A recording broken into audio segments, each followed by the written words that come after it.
The CBS Radio Mystery Theater presents... Come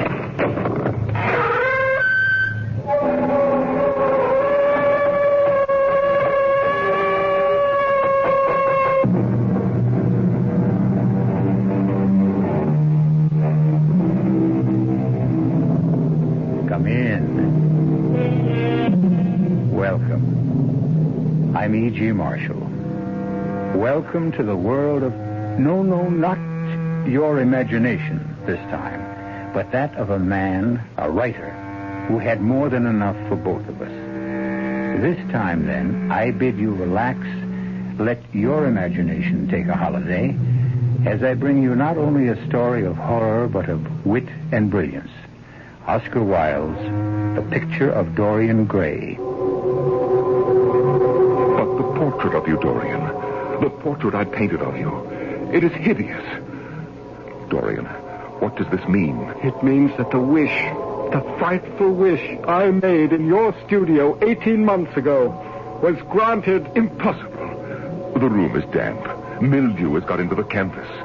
The paints I used had some mineral poison in them. I tell you, the thing is impossible.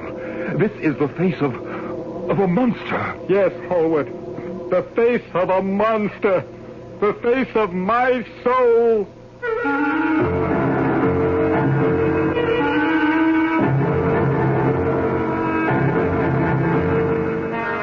Our mystery drama, The Picture of Dorian Gray, was especially adapted from the Oscar Wilde classic for the Mystery Theater by George Lothar and stars Nick Pryor. It is sponsored in part by Anheuser-Busch Incorporated, Brewers of Budweiser, and Buick Motor Division. I'll be back shortly with Act One.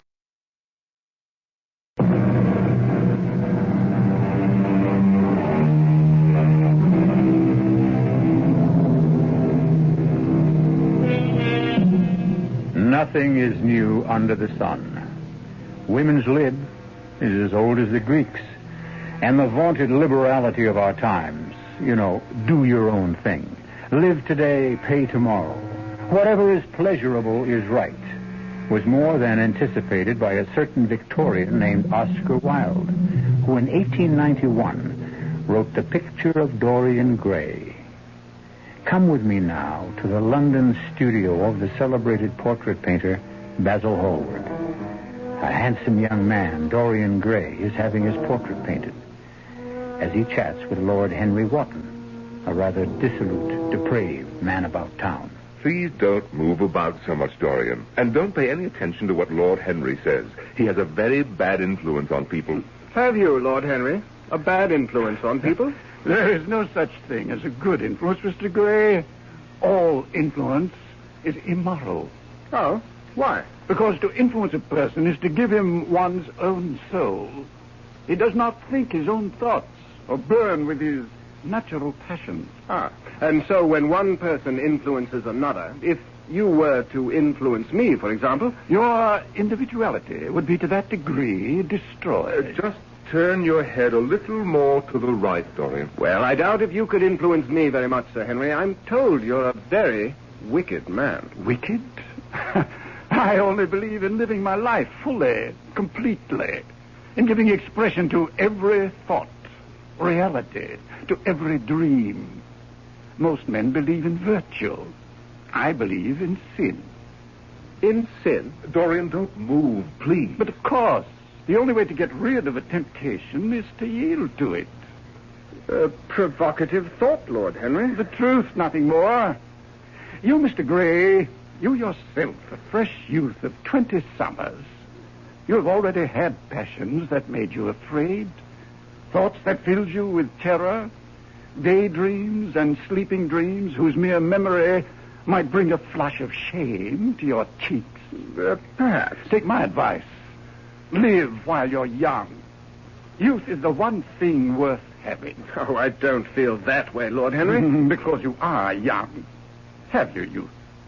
But someday when you're old and wrinkled and ugly, when thought has seared your forehead with its lines, and passion branded your lips with its hideous fires, then you will feel it You will feel it terribly. You talk too much, Harry, and frankly, I don't much care for these thoughts you're putting into Dorian's head. Well, you'll not talk any longer. The portrait is finished. Come and look at it. Oh. Well, Dorian, what is it? Why did you draw back from your portrait? Don't you like it?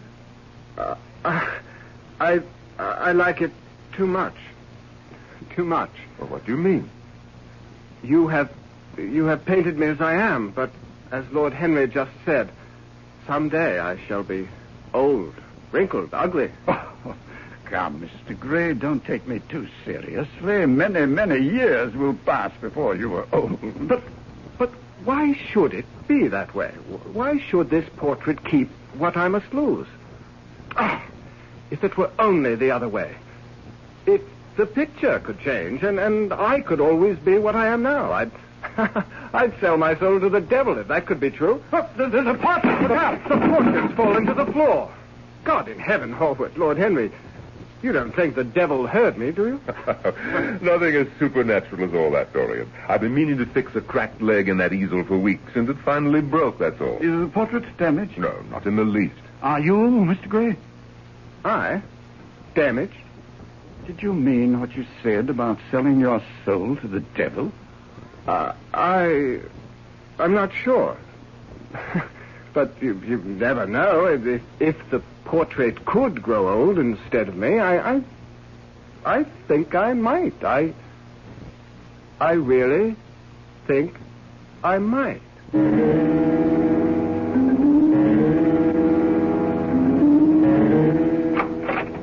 Beg pardon, Mr. Gray. Yes, Parker, what is it? Miss Vane calling, sir. At this hour of the morning, it's not yet 10 o'clock. Well, show her in, Parker. Thank you, Parker, but I'm already in. Yes. Sybil, my darling, this is indeed a surprise. An unpleasant one, Dorian. Oh, my dear, we're engaged to be married. How could seeing you be unpleasant? Well, since you haven't seen me in over a week and have broken 2 engagements with me, I thought it might be. Oh, no, not at all. It's just that I've been terribly busy. Come now. Don't frown at me like that. Give me a kiss to show you forgive me. Oh, Dorian, you smell of brandy. I had a drink, yes. So early in the day. Well, I wasn't feeling well. I thought it might make me feel better. Dorian, what's happened? Happened? You've changed. You're not the same man I fell in love with, consented to marry. You haven't been the same since that portrait of you over the fireplace came into this house. Well, that's a silly thing to say. You're certainly not blaming my portrait for what I do. No, I simply date the change in you from the day it was finished. But there is no change in me. You only imagine... Did I imagine you're not calling on me in a week? Did I imagine you're ignoring my messages? And the stories that I'm hearing about you? Do I imagine them? What stories? Stories concerning you and Lord Henry Wotton. Stories so coarse, so vile that I dare not repeat them. He is anything but wicked, Sybil. He lives differently from most others. That's all. He believes in doing what you want to do, in living freely, without constraint. Do you believe in that too? I don't quite know. Dorian, darling, it's one thing to be free, another to be depraved. You think me depraved? I think that you're easily led, and that Lord Henry is leading you into a life you'll have reason to regret. Oh, Dorian, don't look at me as if you hated me. I'm only saying these things to you because I love you. I love you deeply, devotedly, passionately. You're so precious to me. So precious, I think I'd die if anything happened to you. Oh, forgive me, Sybil. You are just as precious to me, as precious as life itself. Oh, Dorian, my dear. Oh, sweetheart. Are you free this evening? Can you dine with me? Of course. Then I'll call for you at 8 sharp. Oh, wonderful. I'll spend the entire day looking forward. Why? That's odd. What? Your portrait. Odd? What's odd about it? Well, this is only the second time I've seen it, but it seemed to me that the first time I saw it, it seems that it was a superb likeness Oh, of you. It is. Basil Hallward is one of the most brilliant portrait painters in all of Europe. Yes, no doubt of that, but there's something a little wrong with the mouth. Darling, there's always something a little wrong with the mouth. No, be serious. Your mouth is gentle and sensitive, almost tender. And the mouth of the portrait, well, don't you see it? It has almost a cruel look about it. Nonsense. It must be the light. No, I think it's more than that. No, you imagine things. Tonight at 8.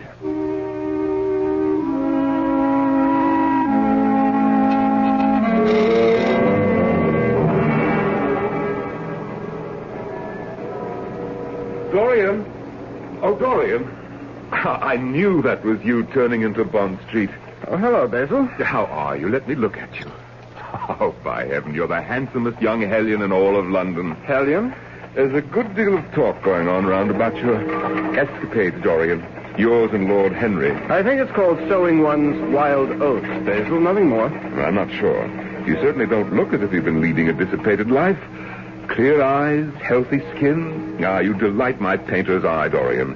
But, of course, that's why I wanted to do your portrait in the first place. And why I want your permission to exhibit it. Exhibit it? Yes. I'm afraid I can't. What?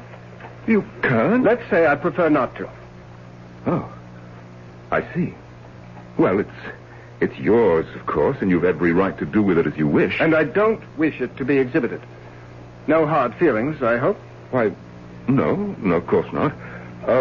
Dorian, will you be home later in the day? Yes. Why?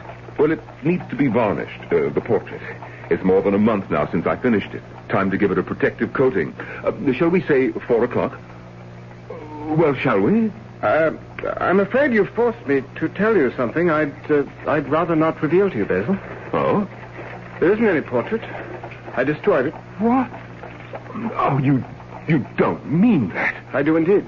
You destroyed one of my finest...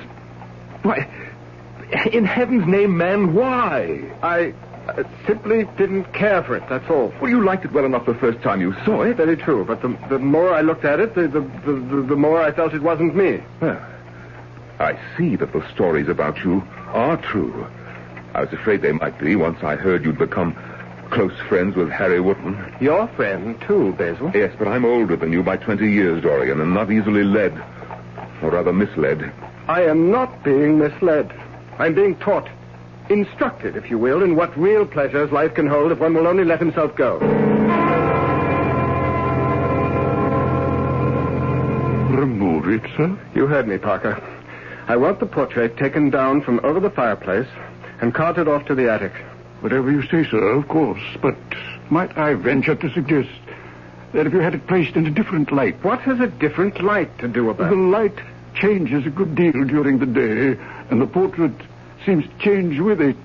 You've noticed the change, then? Oh, yes, sir. The changes that take place in the differing light altogether fascinating, sir.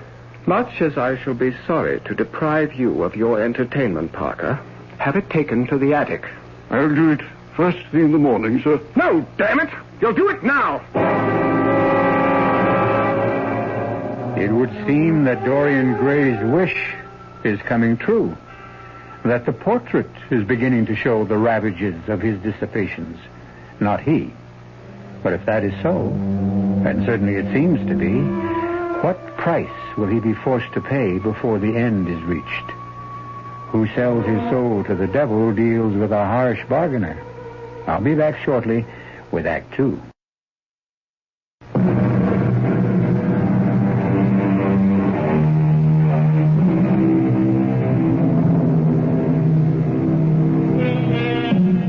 Fearing the loss of youth, even though only 20 years old, young Dorian Gray states that he would be willing to sell his soul to the devil if he could remain young always, while Basil Hallward's portrait of him grows old. Seemingly the devil has taken him at his word, for as Dorian Gray becomes more depraved and dissolute, the portrait shows the increasing ravages of the life he leads, while he remains the same handsome youth who sat for the picture some months ago. But his fiancée, Sybil Vane, is not fooled. I beg you, as you love me, Dorian, give up this sordid life, this life of gutter pleasures. How do you know what kind of life I lead, Sybil? You don't live it with me. Reports of your disgusting escapades, yours and Lord Henry's, are known in every drawing room in London. If you love me, you'll give them up. Ah, but you see, that's the point. I don't love you. Don't say that, Dorian. Even if you mean it only to wound me, to strike back, don't say it. It's of no consequence to me whether I wound you or not. You're not yourself. Not myself. My dear, I am more myself than I've ever been in all my life before. In any case, I'm sufficiently myself to tell you now what, for so-called reasons of decency, I have not told you before. I no longer love you. In fact, Sybil, I'm through with you. Dorian, you loved me. No longer. You gave me your heart, your very soul. My heart, I take back. As for my soul, it belongs to another, I'm afraid. I can't believe this. You look unchanged. You look as you've always looked. Gentle, tender, compassionate, and kind. But you are not. You're cruel and vicious and ruthlessly selfish. You've become an animal. Be grateful, then, that I'm releasing you from any obligation we may have had. And please, don't be tiresome. Just go now, won't you? I love you.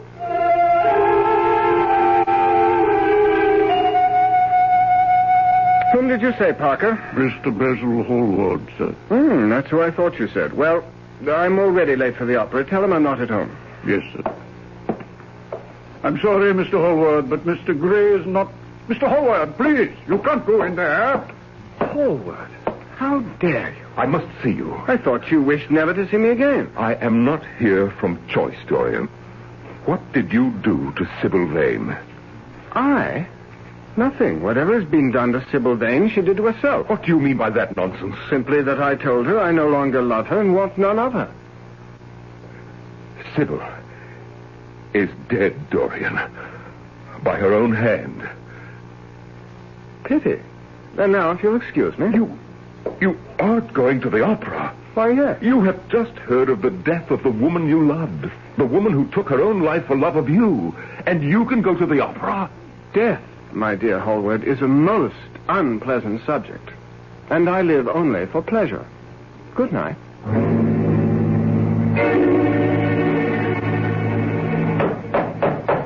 Coming.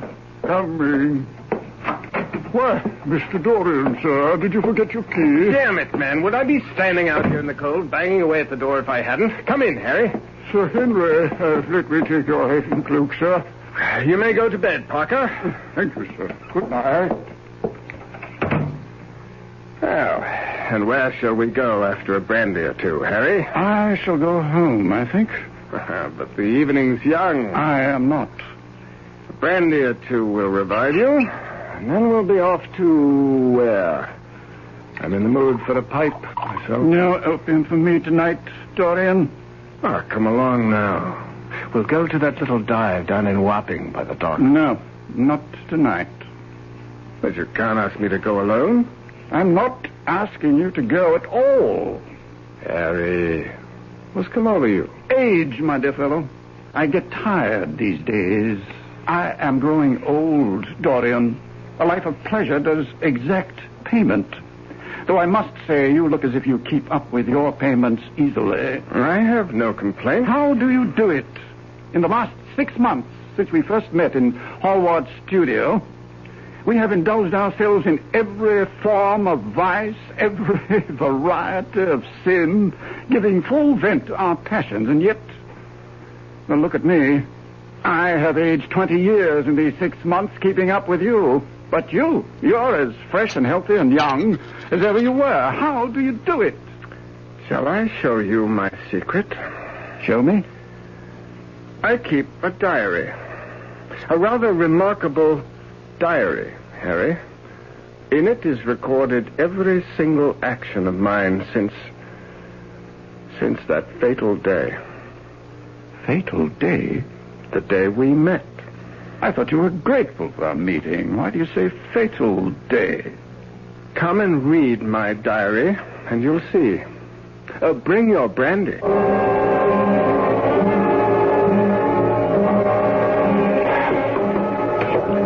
All these stairs, Dorian. Where are you taking me? The attic. You keep your diary in the attic? You'll see. Here we are. Wait a moment while I light a candle. All right, Harry. There. In that corner. I can't see a thing. Too dark. Too many shadows. It's a dark diary, Harry. And it has many shadows. Here. Take this candle. Now, go forward. Good Lord. I thought you'd be shocked, Harry. Shocked? I'm shattered. Where did you get this hideous painting? Basil Hallward. Impossible. Basil never painted anything as unholy, ungodly as this. Well, really, he didn't. I did. You? And you. Dorian, I'm tiring quickly of your veiled answers. What is this thing? It is a portrait done by Basil Hallward. It is the portrait of Dorian Gray. Of you?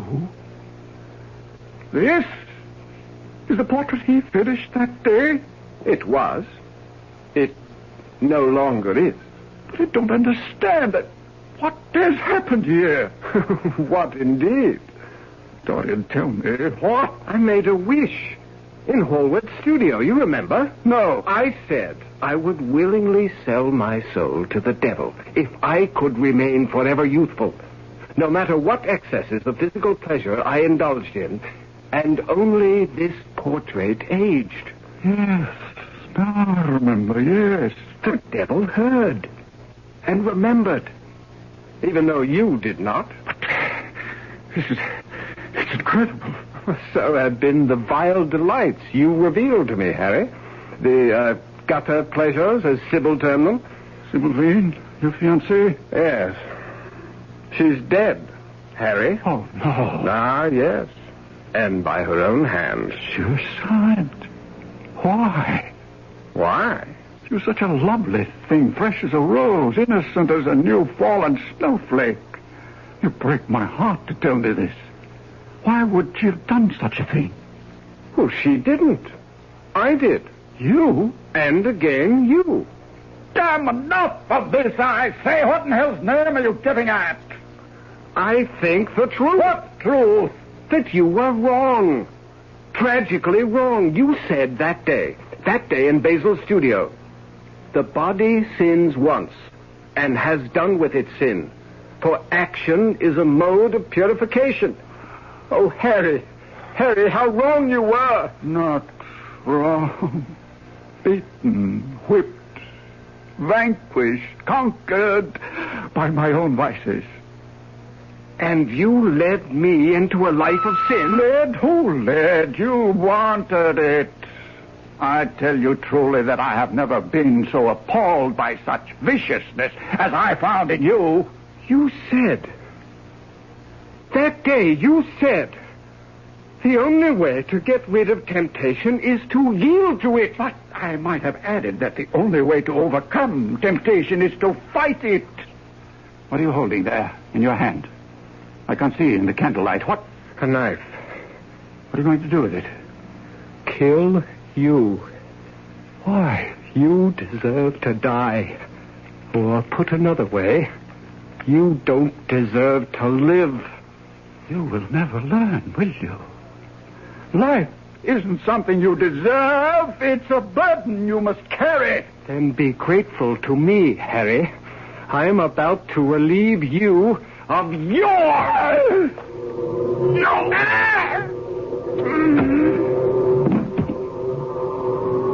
A good deed.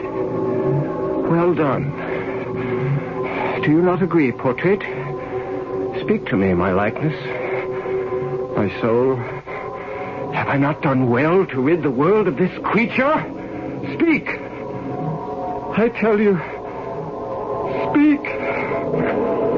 Oh, Lord, What's this? The hands. The hands of the portrait. Bloodied.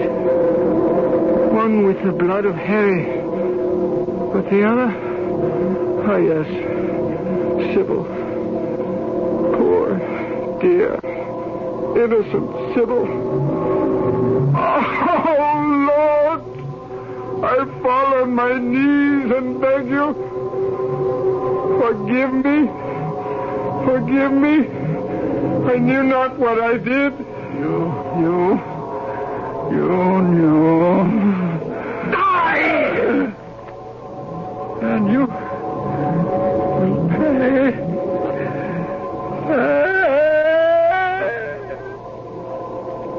Pay. How much more? How much more?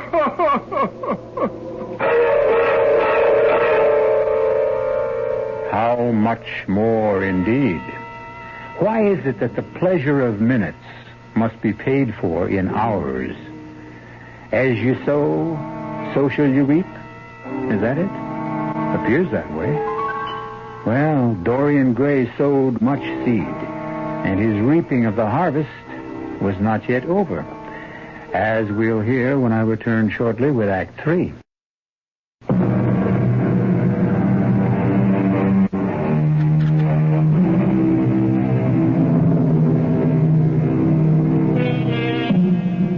The mills of the gods grind slowly, but they grind exceeding fine, as they did and were yet to do for Dorian Gray.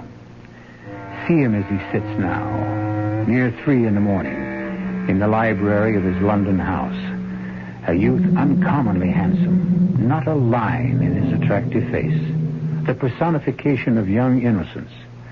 Yet in the attic above stands the portrait of not him, but his soul. A soul made hideous by unmentionable sins. Oh, Basil, I'm grateful to you for coming. I cannot tell you how grateful. You should be. Candidly, I don't know why I came, but the message you sent with Parker, well, I'd be inhuman not to answer such a plea, even from the likes of you. Sit down. Let me give you a brandy. No. Now tell me what you want of me and be quick about it. Oh, I need your help. I am desperate. So I gathered from your message. Will you help me? I should not be here at 3 a.m. otherwise. Yes, I'll help you if I can, though you don't deserve it. I'll do it for the friendship we once had. Well, I went to the opera tonight with Sir Henry. You forget I brought you the news of Sybil Vane's death. Oh, yes, and you were scandalized, justifiably so, that I should still attend the opera. On our return here, Harry and I quarreled. And Basil, I killed him. Dorian. I stabbed him to death. At this moment, his body lies upstairs in the attic. The attic? It was there I killed him, in a sudden fit of rage. What in the world were you doing in the attic? I had taken him there to show him my portrait. What portrait? The one you did of me. The one I... But, Dorian, you told me you destroyed it. I lied. I didn't want you to exhibit it. You couldn't have in any case, but I didn't even want you to see it. Why in heaven's name not? You will see when we go up. You want me to go up there? Basil, you must get rid of the body for me. What? Are you mad? It would involve me in a murder. A murder for which you bear as much responsibility as I. Responsibility? I bear as much as... You painted the portrait. You introduced me to Sir Henry. Had it not been for either, I should not be in this frightful situation. Nonsense. You can't blame me for what you... Help me. I beg you. I tell you no. Get someone else. Anyone. Or do it yourself. I can't. I dare not touch the body. I dare not even go near it. It revolts me. If I were to consent to this, how am I to get rid of the body? You came in your carriage, did you not? Yes. All right. You have only to carry the body down from the attic, put it in your carriage, drive to the river, and dump it in. What if I am seen? Well, you must take care not to be. Basil, please, for the friendship you once bore me, for the responsibility you do bear in all this, whether you agree or not, please. Well, I can at least go up with you and see what may be done. Thank you, Basil, thank you. I'll take the candelabra. Follow me.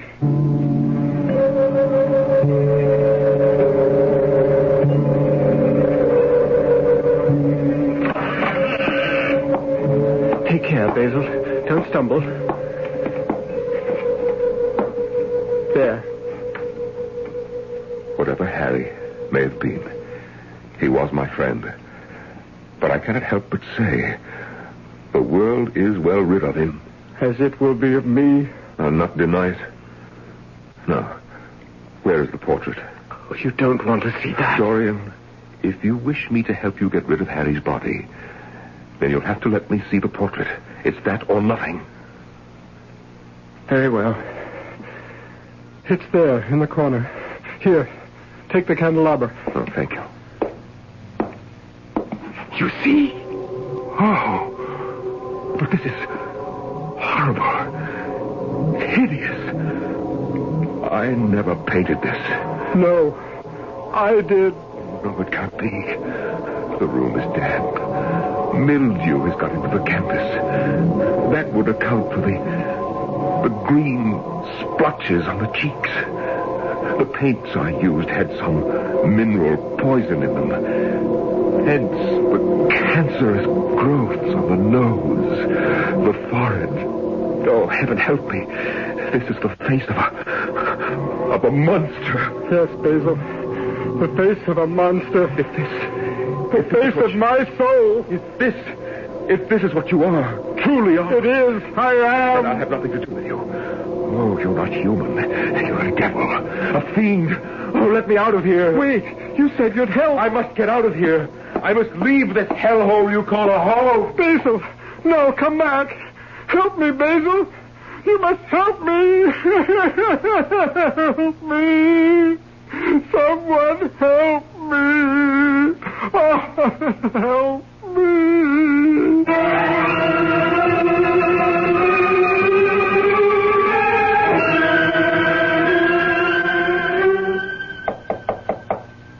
Yes, come. What now, Parker? You have visitors, sir. Who? Miss Catherine Wilson from British Charities. Oh, yes. Yes, show her in. Parker? Sir? You conveyed my order to the other servants? About the attic, oh, yes. No one will enter the attic, sir, without your permission. Not even you? Not even I, sir. Show Miss Wilson in. You come this way, Miss Wilson. Miss Catherine Wilson. Good of you to come, Miss Wilson. Won't you sit down? Thank you, Mr. Gray. May I say it's good of you to wish to contribute so handsome a sum to our charity. Yes, tell me about your charity. How will the money I give you be spent? Oh, in many ways. To help poor children, orphans, widows in need of assistance, young people who Young have not... people? Well, yes. Young men, young women, many of whom need help in all sorts of ways. Why do you look at me like that? What did you say your name is? Catherine Wilson. Why do you ask? You look very much like a young woman I was engaged to marry once. It's strange. You didn't look like her when you came in, but now you seem to be changing before my very eyes. No, Mr. Gray. I am me. No, you're not. You're Sybil Vane. Mr. Gray. You're Sybil. Only you can't be because you're dead. Dead. You are dead, aren't you? Please, Mr. Gray, take your hands off me. What's come over you, sir? You're not dead. You are here. It is you. Ah, Sybil. Sybil, my darling. Mr. Gray, no, please. don't pull away. Let me hold you, embrace you, love you as I once... Oh, good Lord. Oh, what am I doing? You're not Sybil Vane. Mr. Gray, I'm afraid you're ill, not yourself. I shall come back some other day. No. Good day, Mr. Gray. What happened to me? What is happening to me? Sir, are you all right? The young lady said she thought you were ill. I confess I don't feel altogether well. Some brandy, sir? Yes. Please, Harry. Beg pardon, sir. What? Why, I think you called me Harry. Oh, how could I possibly have called you Harry? Harry's dead. Sir Henry dead, sir? What? What? Sir, you are ill. No. Don't try to get up, sir. Sit right there. I'll fetch the brandy. Yes, do that. You'll forgive my saying so, sir, but to judge from Sir Henry's high spirits when you returned from the opera last night, he has many years yet to live. In hell? Sir, you're saying the strangest things. Here, drink this. Oh, thank you, Harry. Sir, it's Parker, your manservant. The best servant a man ever had. A devoted man, more friend than servant. Better friend than any of them. Better friend than you are, Harry. You swine. Sir. Get out, Harry. Damn you. Get out! Mr. Dorian, sir. What, Parker? Sir, I'm going to fetch the doctor. Doctor? No doctor can help me, Parker. Permit me to differ, sir. I shall fetch him at once.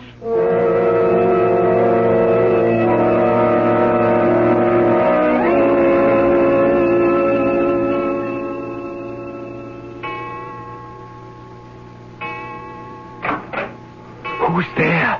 Only Parker, sir. It's 11 o'clock. I thought I'd just look in on you before retiring. How do you feel, sir? Not well. I can't sleep. The powders the doctor prescribed, they don't help? They've made me worse, if anything. Filled my head with all sorts of fearful thoughts, Parker. Nightmarish thoughts of death, decay. What have I done? Oh, what have I done? No, Mr. Dorian, don't take on so. Why, for a man like you to have thoughts of death, that's so ridiculous, sir. Look at you, so young, so handsome, so full of spirit. I am old and ugly and decayed. Oh, sir, if you could see yourself in the glass, but never mind now. Here, let me pull the quilt up around your shoulders, and then you'll sleep. One thing more. Who was that at the front door earlier tonight? Oh, nothing important, sir. It was a message from Mr. Hallward's housekeeper, sir. Basil's housekeeper? Why would she send a message? Oh, she thought you'd want to know, since you were one of his closest friends. Where? Oh, I'm sorry to tell you he's dead, sir. How? He took his own life, sir. Oh, sir. Sir, I shouldn't have told you. I'll fetch the doctor. No. Yeah, you need help. Yes. And you can help me, Parker. Anything, sir, anything. Help me to the attic. The attic? I feel too weak to go alone. Nor do I dare go alone. And there is something I must do. Help me, good friend. Please help me. Careful. Let me get an arm around you. The candle. Can you manage? Easily. Let us go then.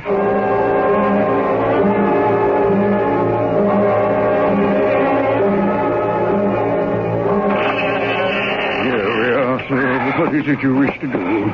I shall need a knife. I'll go down and fetch. No need. No need. Shine that candle over there. Yes, sir. Mr. Dorian, that looks like a body, a dead body. It is Sir Henry's body. Sir Henry? I murdered him last night with a knife. It is in his back. Take it out and bring it to me. Oh, sir. You said you would help me. Yes, and I shall. The knife, sir. And now, the portrait. Mr. Hallward's painting of you. The one we brought up here months ago. It is still there, in the corner, amidst the shadows. I must destroy it. Oh, no, sir. Bring the candle. Sir, I don't know what this is all about, Sir Henry. Murder, destroying your portrait, one of the most beautiful paintings that ever... Oh, no. Yes. Now you see why it must be destroyed. And will be destroyed by me. Now! There! Into hell with you! And there! Burn in the nethermost fires of the pit. Suffer every torture and torment the devil can heap upon you for the purification of your soul.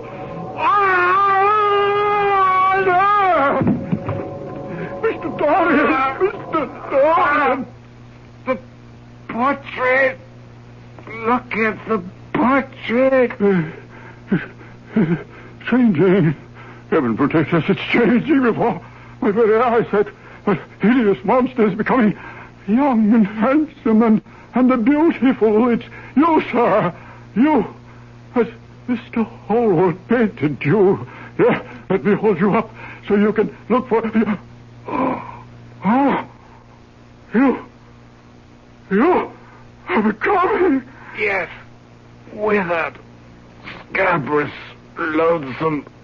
I have become what I really am. The true picture of Dorian Gray.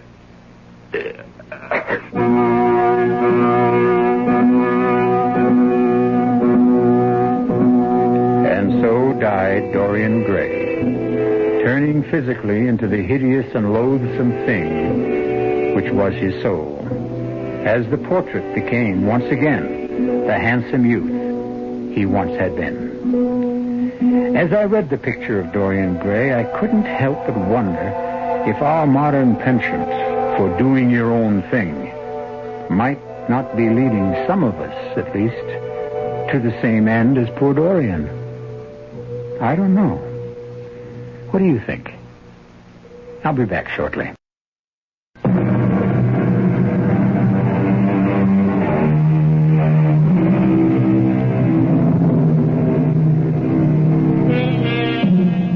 Oscar Wilde poured into the picture of Dorian Gray all his brilliant wit and all his wisdom, too. The wisdom of experience. For Wilde lived life to the hilt and paid for it, as must we all. Our cast included Nick Pryor, Norman Rose, and Roger de Koven. The entire production was under the direction of Hyman Brown.